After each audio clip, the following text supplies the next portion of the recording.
Aujourd'hui, je voulais revenir sur les minéraux. On a besoin d'identifier les minéraux pour identifier les roches. On a vu qu'il y avait 3 familles de roches.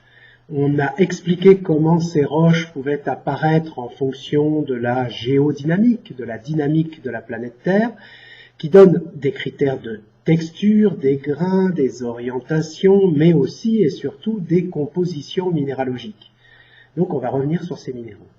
Et les minéraux, on s'affole un peu quand on voit qu'il y en a 10 familles et plus de 5000 espèces. Alors là, on se rassure tout de suite parce que sur les 5000 espèces, il y en a 3000 déjà de macroscopiques qu'on peut reconnaître éventuellement à l'œil nu. Mais même ça, c'est un chiffre absolument énorme.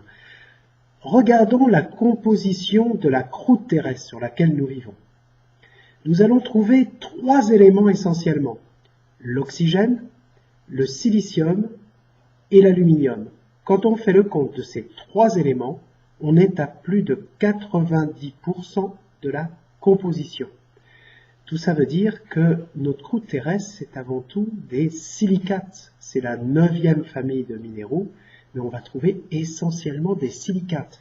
Et de la silice mélangée à de l'oxygène. Et ça, c'est le quartz, c'est un minéral. Donc tout ça se simplifie énormément lorsqu'on veut identifier les roches courantes. Allez, avec moins de 10 minéraux, et vous les connaissez déjà, nous allons pouvoir identifier la plupart des roches que l'on rencontre quand on se promène dans la nature. Donc c'est déjà pas mal. Pour le reste, évidemment, il faudra faire appel aux minéralogistes, aux spécialistes, et les spécialistes eux-mêmes seront obligés d'utiliser des moyens analytiques un peu plus perfectionnés que la vue ou que quelques tests que l'on va vous proposer pour pouvoir identifier tous ces minéraux. Donc, pas de panique.